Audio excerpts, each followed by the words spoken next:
Hari ini kita akan lanjutkan pembahasan kita tentang pembaharuan pikiran. Dan kita akan bahas tentang jiwa.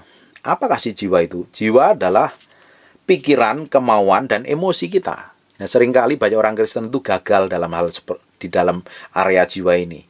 Nah, setelah kita ini mengalami kelahiran baru, yang baru itu adalah manusia rohnya.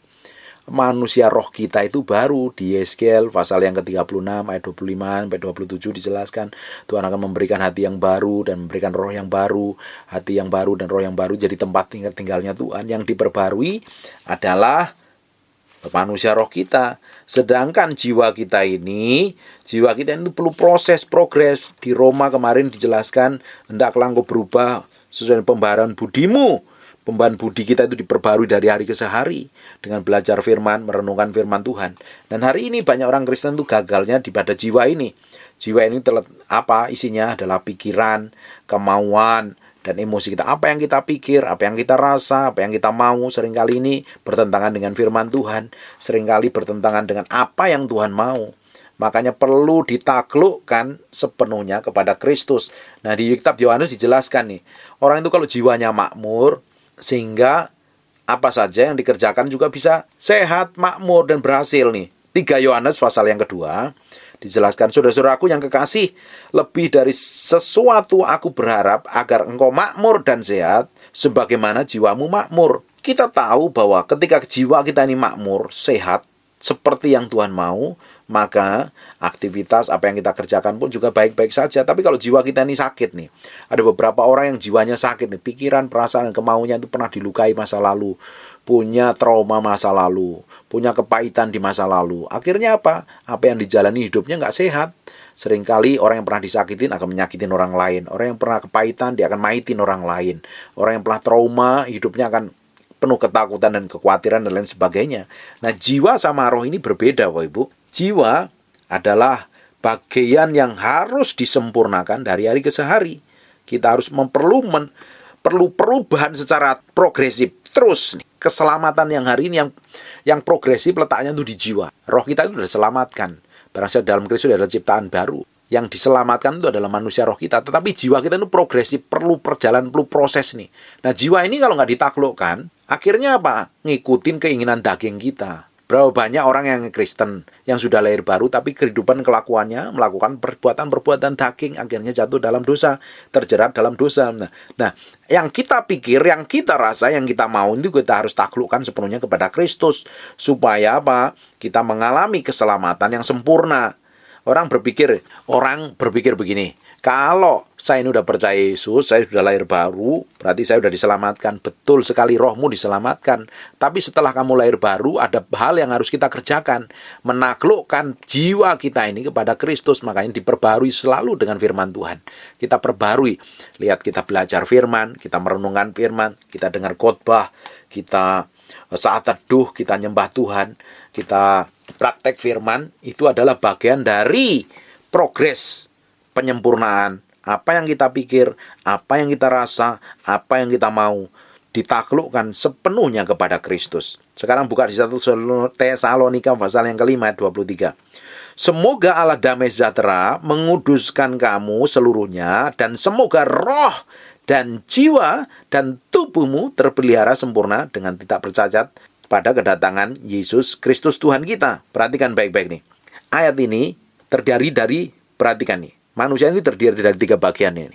Ada roh, tempat tinggalnya Tuhan, yang dilahirkan baru itu adalah rohnya. Ada jiwa dan ada tubuh. Nah, jiwa ini terdiri dari apa yang kita pikir, pikiran kita, apa yang kita rasa, perasaan kita, dan apa yang kita mau. Pikiran, kemauan, dan emosi kita ini harus tambah hari, tambah ditaklukkan kepada firman. Jadi beda antara roh dan jiwa. Nah, roh kita kembali kepada Tuhan, tapi jiwa kita akan ada di Firdaus bersama-sama dengan Allah. Nah, jiwa ini harus disempurnakan sejalan seperti yang Tuhan mau nih, jiwa ini. Pikiranmu yang selama ini seperti orang dunia harus ditaklukkan seperti Kristus. Kemauanmu yang seperti orang dunia ditaklukkan seperti dia. Kedagingan harus ditaklukkan kepada Kristus. Harus sesuai seperti apa yang Tuhan mau.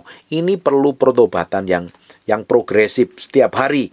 Dan kita makanya perlu firman, perlu disempurnakan setiap hari. Manusia terdiri dari bagian roh, jiwa, dan tubuh. Ini tiga-tiganya harus dikuduskan oleh darah Yesus. Kita sendiri tidak bisa hidup dengan kekuatan kita. Kita butuh kekuatan Tuhan. Kita perlu Roh Kudus untuk roh, jiwa, dan tubuh kita ini hidup di dalam Tuhan, hidup dalam kebenaran, hidup dalam firman setiap hari dan mengalami kemenangan.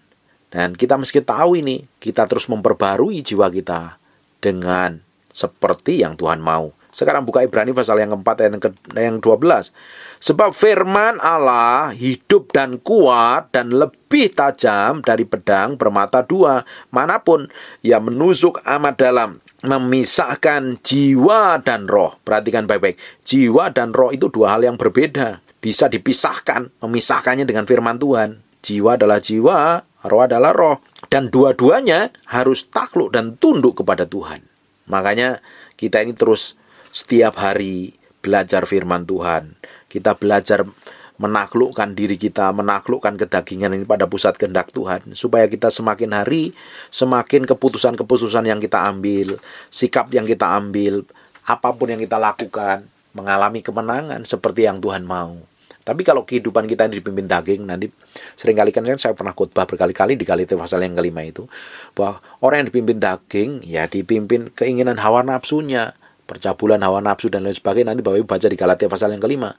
Nah, nggak mungkin orang yang dipimpin daging berkenan di hadapan Tuhan, karena daging yang nonjol dan mengendalikan. Nah, jiwa ini perlu takluk dan tunduk kepada manusia roh. Kalau manusia roh kita kuat, makanya manusia roh itu perlu dikasih makan setiap hari. Makanan manusia roh itu apa? Firman, bergaul intim dengan Tuhan, penyembahan, menaklukkan diri pada kebenaran firman Tuhan, saat teduh, bahasa roh itu membangun manusia rohmu. Semakin hari manusia rohmu yang baru dilahirkan semakin hari bertumbuh, dewasa, kuat, kokoh, berkuasa. Akhirnya jiwamu tunduk, kemauanmu, kehendakmu, emosimu itu tunduk kepada manusia rohmu.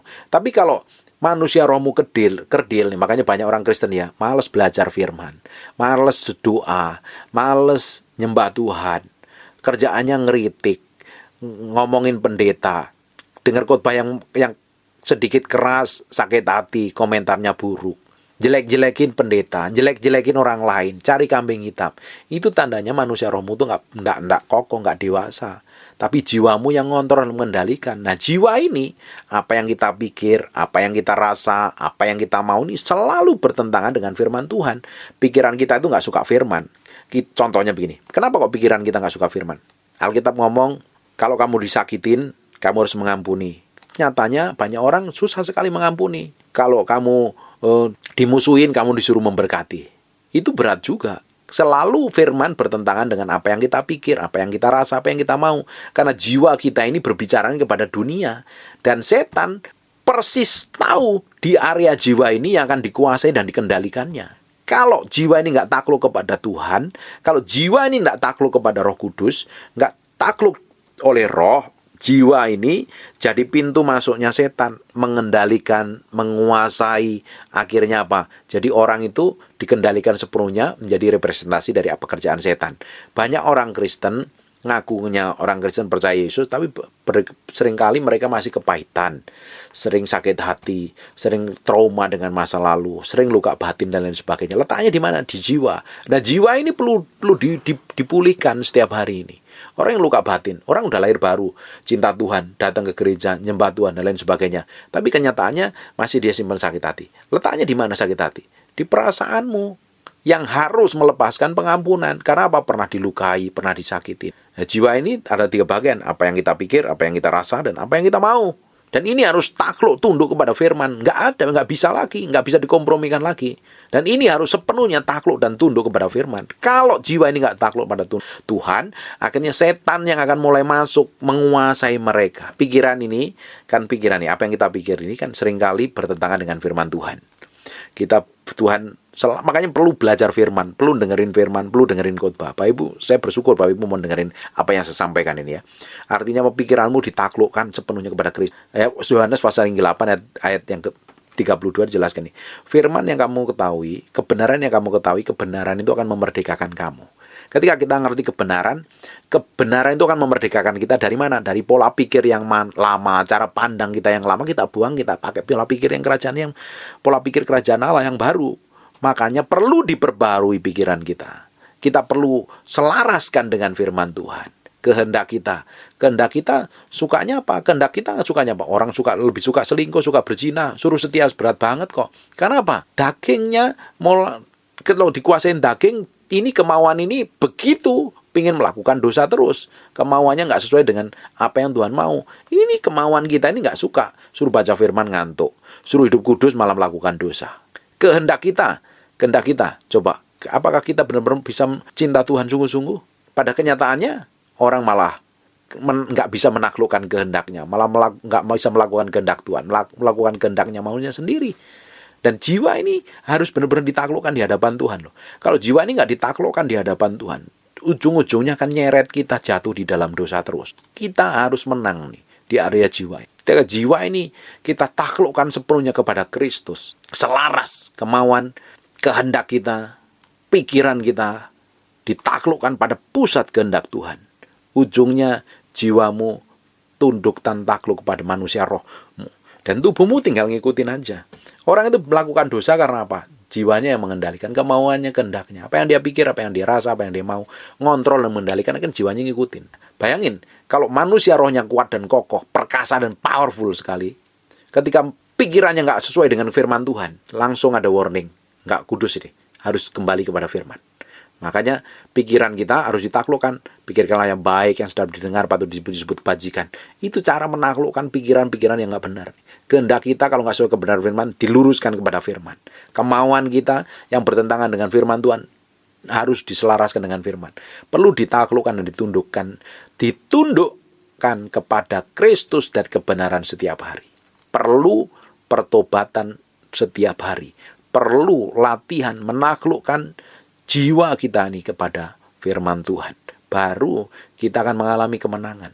Orang yang tidak bisa menaklukkan jiwanya, orang yang bisa menaklukkan kemauannya, pikirannya, kehendaknya kepada Kristus akan mudah sekali disesatkan, akan mudah sekali jatuh dalam dosa. Jadi orang Kristen yang rapuh, jadi orang Kristen yang tidak mengalami kemenangan. Tetapi kalau ini menang, di area jiwa ini menang, saya percaya orang Kristen akan mengalami kemenangan. Dalam segala apapun, dalam menghadapi tantangan, rintangan, godaan atau apapun akan mengalami kemenangan. Karena apa? Kokoh, kuat, dan powerful. Tapi ada orang-orang ya, kita lihat dari perjanjian lama, orang-orang yang melayani Tuhan, hidup dengan lingkungan pengurapan, melihat mujizat yang luar biasa, masih saja nggak bisa mengendalikannya. Ujungnya apa? Jatuh dalam dosa. Kita lihat banyak contoh sekali di perjanjian lama loh. Nah kita, perjanjian lama itu sebagai gambaran. Hakikatnya dalam perjanjian baru, kalau cerita-cerita itu ditulis, kisah-kisah hidup mereka itu ditulis, artinya kita mesti belajar menaklukkan diri kita ini pada pusat kehendak Tuhan sepenuhnya. Kita izinkan Tuhan yang ngontrol dan mengendalikan. Bapak Ibu, ketika kita ini datang kepada Tuhan dan kita izinkan Tuhan mengontrol dan mengendalikan hidup kita sepenuhnya, yang dikendalikan apa? Kemauan, pikiran, perasaan kita ini dikendalikan sepenuhnya, ditaklukkan kepada Tuhan. Baru kita bisa berjalan, dipimpin oleh Roh Kudus. Orang yang hidup dipimpin Roh Kudus itu seperti apa? Kan orang nggak tahu. Hidup dipimpin Roh. Kalau jiwamu, apa yang kamu pikir, apa yang kamu rasa, apa yang kamu mau, ditaklukkan kepada firman, kamu bisa dipimpin oleh Roh Kudus. Kalau enggak, kamu dipimpin daging. Orang yang dipimpin daging selalu bikin trouble, selalu bikin masalah, selalu bikin kekacauan. Hidupnya, ujungnya tidak akan mencerminkan kemuliaan Tuhan. Malah kacau dan babak belur. Tetapi ketika kita menaklukkan sepenuhnya kepada Kristus, Tuhan yang akan bekerja. Tuhan yang melakukan hal ajaib dan luar biasa. Tuhan yang akan bikin breakthrough, Tuhan akan bikin terobosan. Dan Tuhan penyertaan Tuhan itu luar biasa. Jadi saya berdoa, kalau kita menang di area jiwa ini, kamu menjadi orang yang berkemenangan. Ditempatkan di tempat manapun, di area seperti pun, lingkungan seperti apapun, kamu akan mengalami kemenangan. Tapi kalau nggak bisa menaklukkan diri kepada Kristus, kamu ditempatkan di lingkungan rohani pun, kamu akan bikin kacau dan masalah. Amin. Jadi saya berdoa, tambah hari, tambah kita bisa menaklukkan diri pada pusat kehendak. Menaklukkan pikiran, perasaan, kemauan kita selaras, sejalan seperti yang Tuhan mau. Pasti ujungnya luar biasa. Karena ketika kita ini mau berjalan selaras seperti yang Tuhan mau, daging kita akan jerit-jeritan, daging kita akan teriak-teriak. Daging kita nggak terima, karena daging ini nggak suka kebenaran, karena daging ini nggak suka kehendak Tuhan. Makanya perlu disalibkan, perlu ditundukkan, perlu disangkalin semua keinginannya, supaya berjalan seperti yang Tuhan mau. dan nama Tuhan akan dipermuliakan, dan Bapak Ibu akan mengalami kemenangan. Ditempatkan di area manapun, di tempat manapun akan mengalami kemenangan, dan nama Tuhan akan disebutkan atas hidupmu dan atas keluargamu, atas anak cucumu. Dahsyat enggak? Saya berdoa kita semua akan mengalami kemenangan. Amin. Besok kita akan lanjutkan pembahasan tentang pembaruan pikiran. Oke, God bless you.